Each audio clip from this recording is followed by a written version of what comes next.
Welcome to Vintage Radio Cafe, your number one channel for relaxing vintage audio restoration. If you like watching an idiot wielding a soldering iron, you've come to the right place. Watch Ray's attempts to fix wonderful forgotten radios from another era, way before transistors. Sometimes he even gets them working again. What could go wrong, right?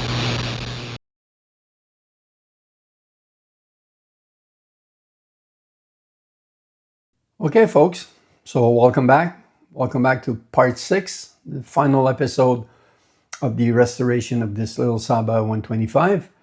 And last time I did any footage, I still had to recap the speakers and balance the voltage, which I managed to do with my first attempt wasn't successful.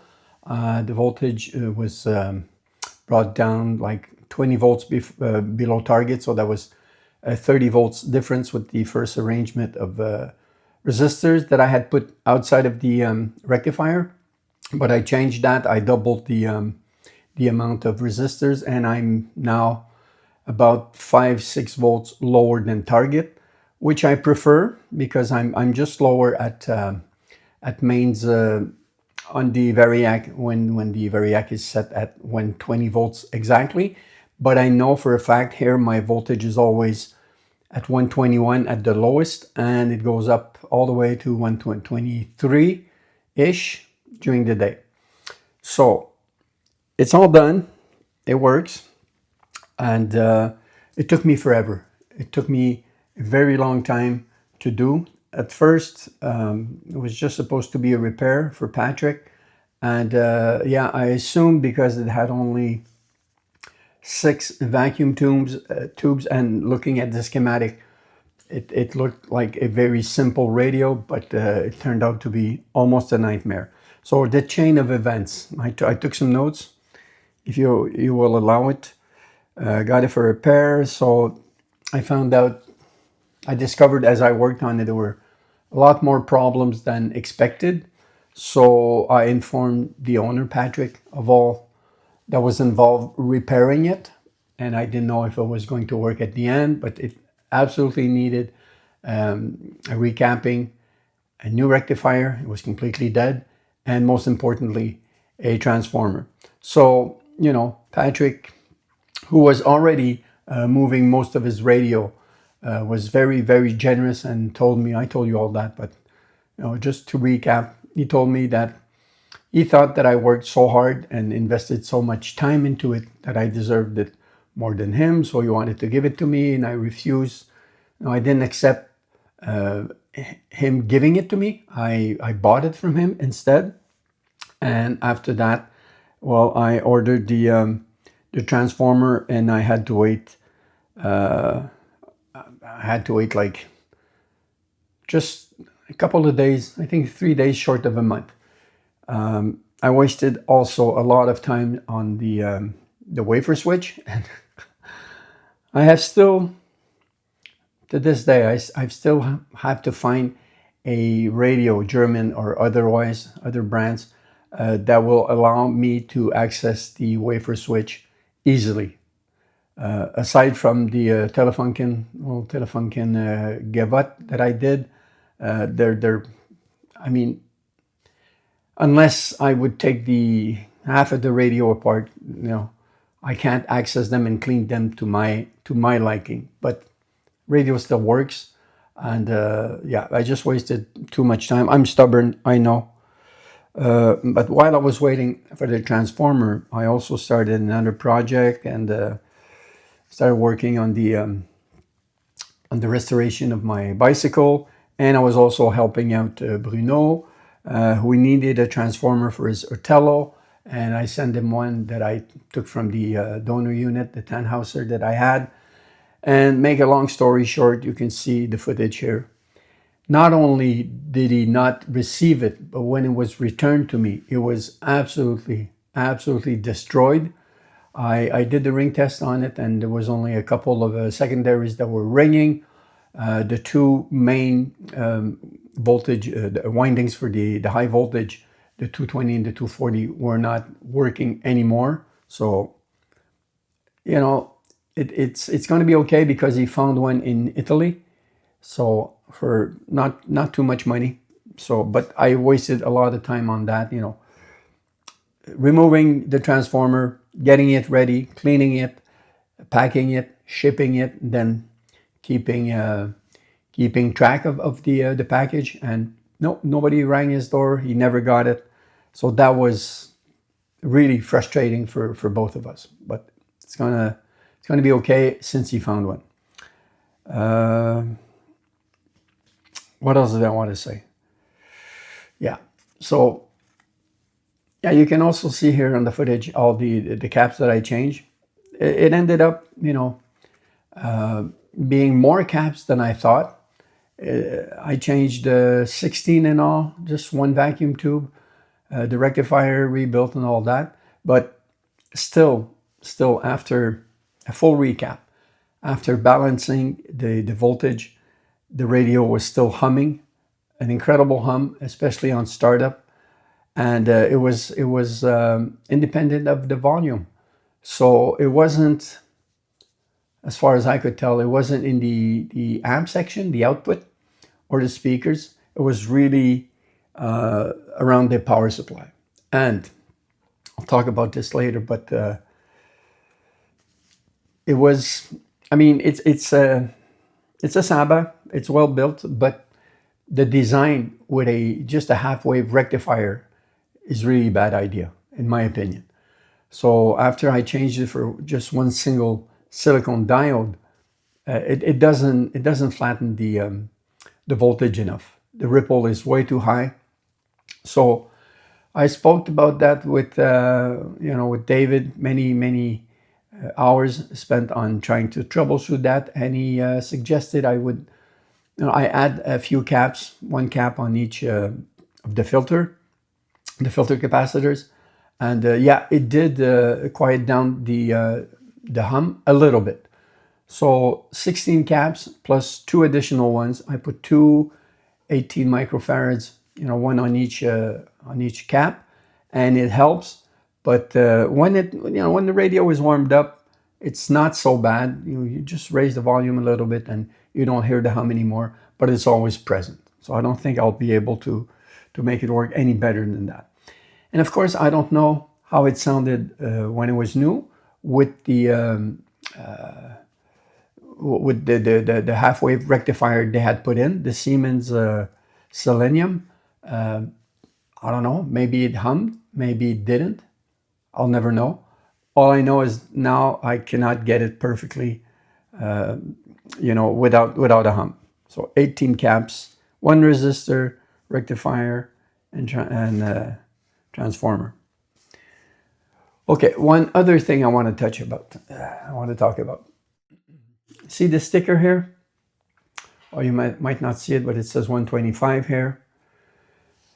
On the back of the radio, the model is clearly indicated as 125. Inside of the radio, if you remember, I found a tag. It also said 125. It says 125 on a couple of parts on the chassis. And the schematic, the 125 schematic I got, matches perfectly. But once again, when you look at the dial plate, it says 100. So when Mario came here, Mario is a new friend that started a Saba page on Facebook. We met through that, and he's given me another radio, another Saba 300 automatic to have a look at. He's going to do the cabinet, and I'm going to do the electronics. He had it repaired, but he removed some vacuum tubes, so he thinks maybe some vacuum tubes are bad. So I'll have a look at that. But when he came here, that's the first thing he noticed. He says, no, that's not a 125. That's a 100. And yeah, we didn't get into an argument, but I know for a fact this radio is a Saba Wildbad 125. And it's confusing in the Saba system because they have other models that have the number 125 in it. There's the Villingen, I believe. There's at least another, if not two other models. And the 125 here is really, which added to the confusion, is really a tag that they affixed on the radios released on that year. I don't know if it's 60 or 61, but it was to celebrate the 125th anniversary of the company. That's why you see the 125 number there, but it's also a Saba 125. He also took a look at the cabinet, and in his opinion, this cabinet is not of the original color, and it was sanded down and refinished somehow. I respect his opinion, but I disagree completely, because I saw other Saba 125 that were in that color. I mean, if this radio has been sanded down and refinished, the guy that did it is a genius, absolutely genius. Because when you do a radio like that, just removing those brass trims and refitting them perfectly is almost impossible. It will always show, and I see no traces of this having ever been removed. I'm sure it's original like that. I personally prefer darker radios, but for the price I paid, I mean, it's okay. I'll live with it. It doesn't look bad. Cleaning the grill cloth with my usual bleach method, bleach and peroxide, I mean, I got it to look very good, I think. Modestly, I think this looks like brand new. Yeah.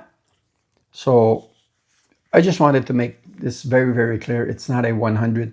You'll see the close-up. It's really a 125. So I'm pretty sure, once again, the dial plate was replaced, or there was a mistake from factory. They just didn't care. 100 and 125. Okay. Now, how does it sound? What do I think about that radio? Okay. Well, I never worked on the Saba before, and all I knew of them was their good reputation, build quality of the sound, incredible speakers and all that. And I agree to an extent. I'll reserve my judgment for the whole company, for Saba company, for later when I work on a higher end model, because this model, as good as it looks, is really a base model. You can tell, they cut corners, first of all, with the half-wave rectifier, like I said, and there's very, very little tone shaping controls. Bass, treble, and you could put it on speech. Okay, so that's nothing wrong with that, and you can tell I like to call it the recipe. The way they tuned this radio with the capacitors for the tone shaping, I mean, it's really, really bassy. It's always a low tone, no matter what you do. Even if you push you raise the notes, because that's how they work. So you remove the bass and you put you just crank it, and you're supposed to get a very clear sound. It's clearer, but it's not. You don't have much control. And if you put it on speech, it's ridiculous. The tone is there's nothing left. It's annoying. Okay, but I suppose for some radio stations where they really put a lot of bass, and you feel it in the voice of certain announcers. Sometimes you can tell it's over processed. Well, maybe then you can put it on speech and add a little bit of bass. But then the last thing I absolutely have to talk about is that stereo piano key, that whole circuit. I mean, it's so misleading. Okay, radio says, and on the schematic, and here it says stereo, but when you start playing with it and you really look at the schematic, and thank you to Manuel, who explained that very, very clearly. When you put it on stereo, well, that piano key is only a kill switch. That's all it is. It kills all the B plus, and all that remains is that remains active is the 6-volt circuit. So the lights remain on, but it becomes a bona fide speaker. So you have 4 speakers, and you absolutely need to send an amplified signal on the back to be able to use them. So it's completely useless. To begin with, I mean, I like the stereo sound, don't get me wrong, but stereo, when you have two speakers 2 inches apart, really, can you hear the difference? You don't get a sound stage, with such a small arrangement of speakers. But at least, most companies will not advertise as stereo. You understand quickly that most of them are stereo capable, but higher end model were stereo, and they had a separate stereo decoder.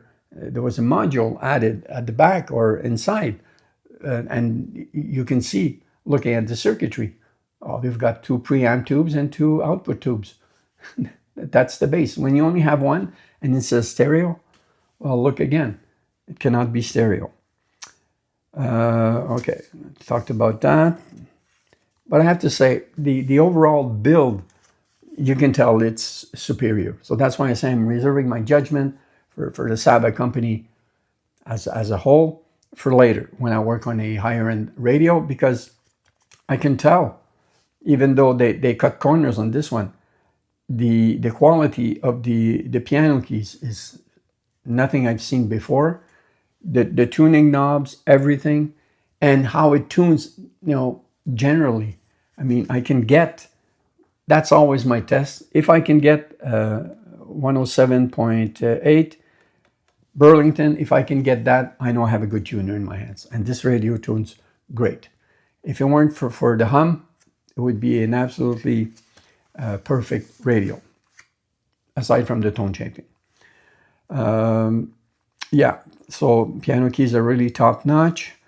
The ferrite antenna also. Not only do you have an indicator, but it has to be the ferrite antenna that has the most effect on the signal. When I turn it, you can really tell. It really, really helps. So that, I don't know how they did it. And there's a kill switch on that circuit too. But yeah, kudos. They did a really, really good job. So it's an extremely good tuner. And I get weak stations. And yeah, so I'm a proud owner now of a Saba. It's going to go in the on the shelf in my collection. But yeah, I'm sure there are better ones out there. It's not a top-end model. But yeah, so we'll have a listen, and I'm sure you're gonna hear the hum. I adjusted it as best I could. I waited until it was warmed up. When it's warmed up, it's much better. It's less present. But when it's a talking station, just speech, when they stop talking, you really hear the hum. So that's annoying, but I did the best I could. So last thing, before we listen to the radio, last thing I want to touch on is Radio Museum. I'm sure if you're watching this, you've used Radio Museum before, pretty certain of that.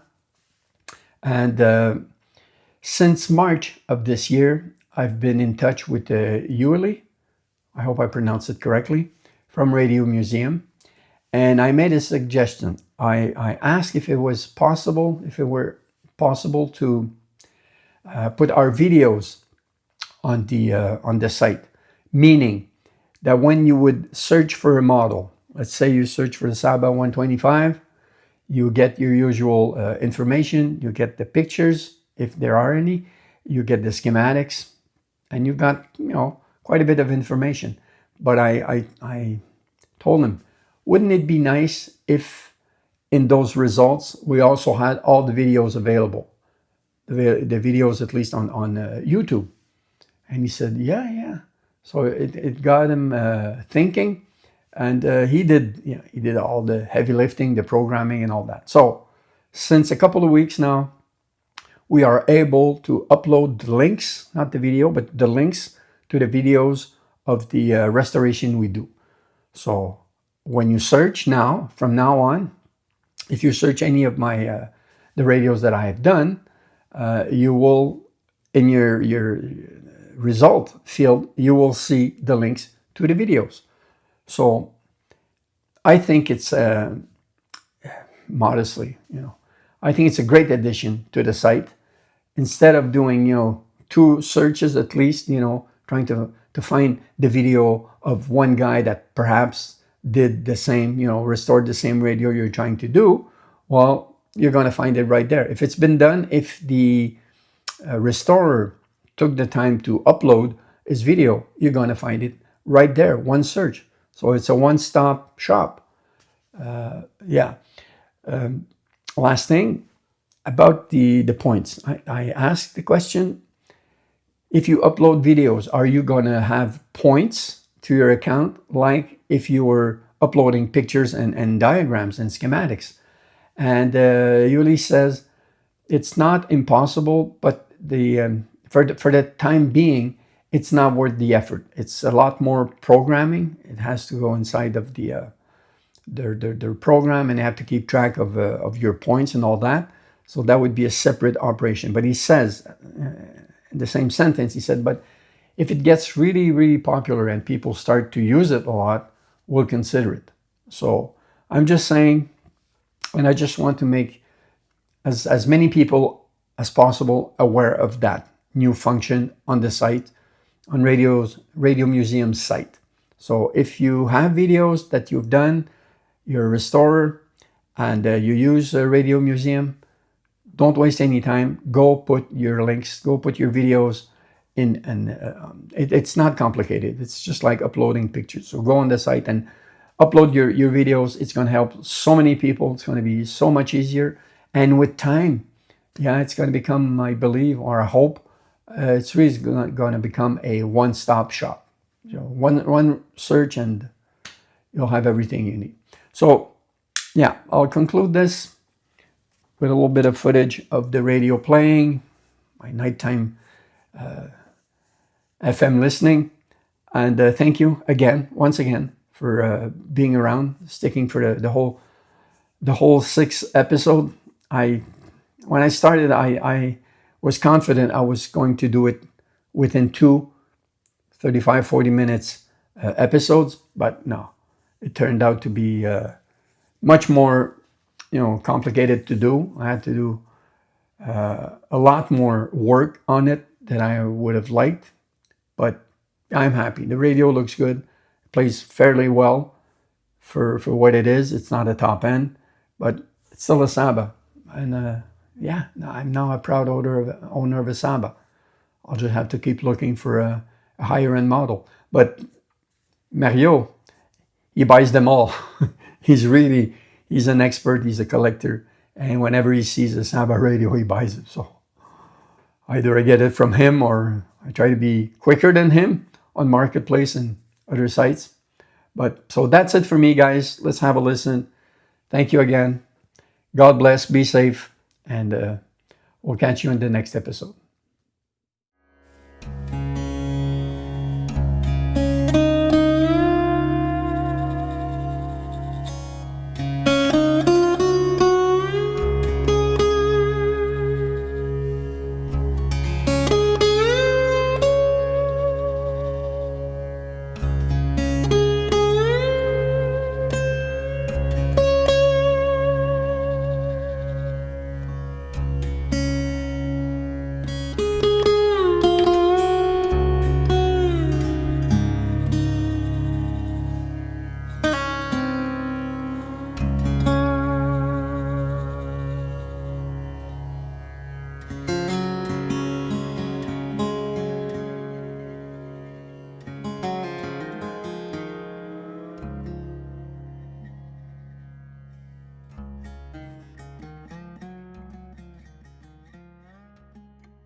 Music comme avant, comme avant, comme avant.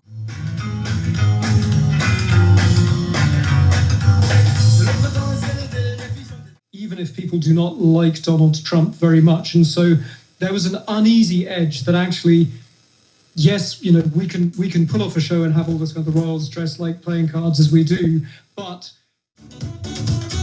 See your body move. Put 'em up, put 'em up. Pour te parler tout bas dans mes moments de faiblesse.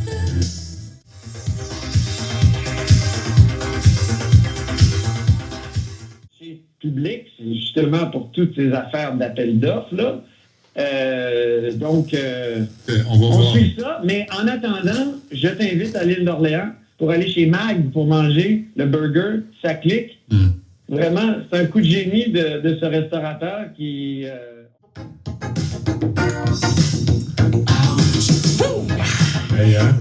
Les discussions sont tout aussi intéressantes pendant la pause. Oui, vous êtes en train d'écouter le Boys Club Jonathan Roberge.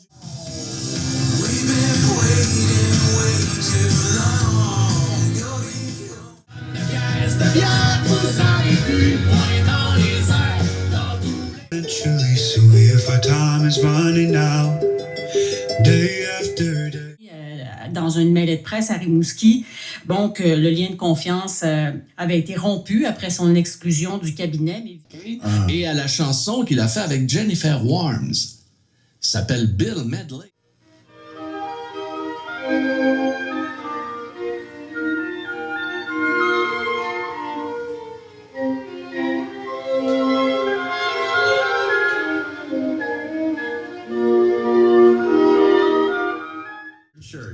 We'll even submit your insurance claims so you don't have to. It's easy. Just book an appointment today at lebeau.ca. Details and conditions at lebeau.ca. On ne pose plus la question maintenant, puis qui était bien content qu'on parle de CPA. Donc, et ça, vous avez joué un rôle central en équipe, j'ai bien compris. De 2016 à 2020, vous avez dirigé. Going and asking people, and she was killed in northern of Gaza Strip after starvation and after. Et quand on va voir, par exemple, les vidéos, là, on voit que bon, ce chanteur-là, de Feu Chatterton, il est très délié là, au niveau du bassin. Il se fait. Hey, that's the firing line, everybody. Yeah. Je crois pas personnellement que ta meilleure amie peut être une partenaire de baise, puis que chacun font leur vie, chacun de leur côté. Je crois. Tyreek was missing something on it.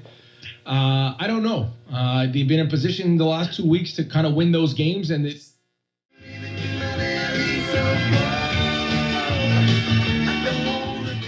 Moving Hill around in different positions, slot, outside receiver, even getting a chain out there out wide and trying to get him. Pour l'installation d'une thermopompe éco-énergétique Napoléon, réduisez votre consommation d'énergie et profitez d'un confort optimal toute l'année, tout en réalisant des économies. It is sad, and the anecdotes that you brought up. Listen, I've heard those similar stories from across the country. At a certain point, they stop becoming anecdotes and they become data. Là-bas, vois-tu le mois de mai, fait pousser les fleurs toute l'année. La Radio Italiana di Montreal. Lascia che il nostro team di servito di sottanto ti aiuti. Chiamaci al 514 480.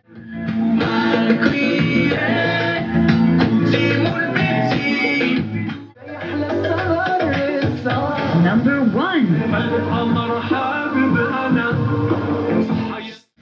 On va venir le président qui veut lui voler son cerf-volant.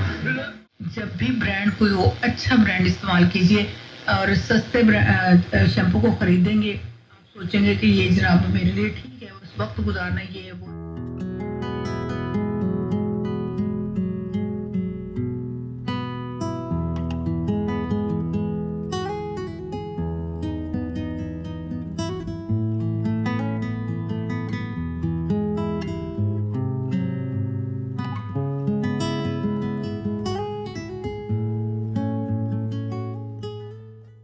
Préparez la suite avec BDC. Obtenez du financement et des conseils adaptés à vos projets. Découvrez comment à bdc.ca/financement.